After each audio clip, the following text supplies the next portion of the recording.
श्री पंचायती आनंद अखाड़े की भव्य शोभा यात्रा निकली। हाथी, घोड़े, ऊंट और रथों पर राजसी ठाट बाट के साथ शान से साधु संतों ने महाकुंभ में छावनी में प्रवेश किया।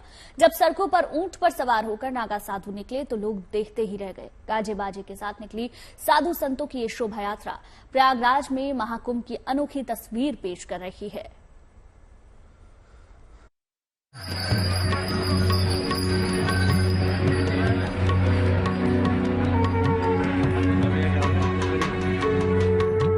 ये तस्वीरें प्रयागराज में लग रहे महाकुंभ 2025 के लिए श्री पंचायती आनंद अखाड़े की नगर प्रवेश यात्रा की है।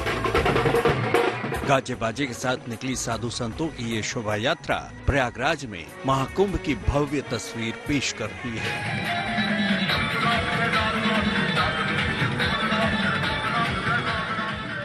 हाथी, घोड़े, ऊंट और रथों पर राजसी ठाट बाट के साथ साधु संतों की दिव्य सवारियां निकली तो लोग देखते ही रह गए।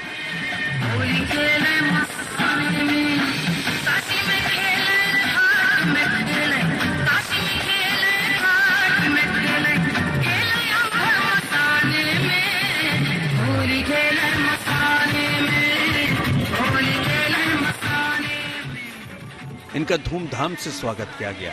श्री पंचायती आनंद अखाड़ा श्री पंचायती निरंजनी अखाड़े का ही एक भाग है, इसलिए आनंद अखाड़े की पेशवाई में निरंजनी अखाड़े के साधु संतों ने साथ दिया। कहा जाता है कि महाराष्ट्र के पेशवा राजवाड़ों ने इन साधुओं की हर सुविधा का ख्याल रखा। हजारों साल की हमारी परंपरा है जो शाही अंदाज में जा रहे हैं। महाराष्ट्र में कई सालों पहले, कई वर्ष पहले पेशवा राज था, पेशवा वहाँ पर राज करते थे। उस पेशवा ने सभी अखाड़ों को छत्ता, चौवर, छड़ी जो दे रखा है, उन्हीं की वो देन है। तब से राजशाही घाट में, राजसी घाट में चलते हैं। हम लोग उसको पेशवाई जुलूस बोलते हैं। शहर भर में मौजूद तमाम लोगों ने सड़कों के किनारे खड़े होकर और घरों की बालकनी से संत महात्माओं के दर्शन किए और उनसे आशीर्वाद ग्रहण किया, क्योंकि ये मौका बरसों बाद आया है जब तीर्थराज प्रयाग में साधु सन्यासियों और महामंडलेश्वरों का इतना विशाल समागम होने जा रहा है। इस लिहाज से महाकुंभ के लिए साधु संतों के अखाड़ों के नगर प्रवेश की अहमियत बहुत ज्यादा मानी जाती है, क्योंकि इसके साथ ही सनातन धर्म की ये ध्वजवाहक आम लोगों को महाकुंभ में शामिल होकर पुण्य कमाने का संदेश देते हैं। आनंद अखाड़े की शोभा यात्रा में सबसे आगे नागा साधु चल रहे थे, उसके बाद संतों का समूह और फिर विशाल रथ के आगे कलाकार भगवान शिव के गणबण अलग अलग तरीके से भाव भंगिमाएं पेश कर रहे थे।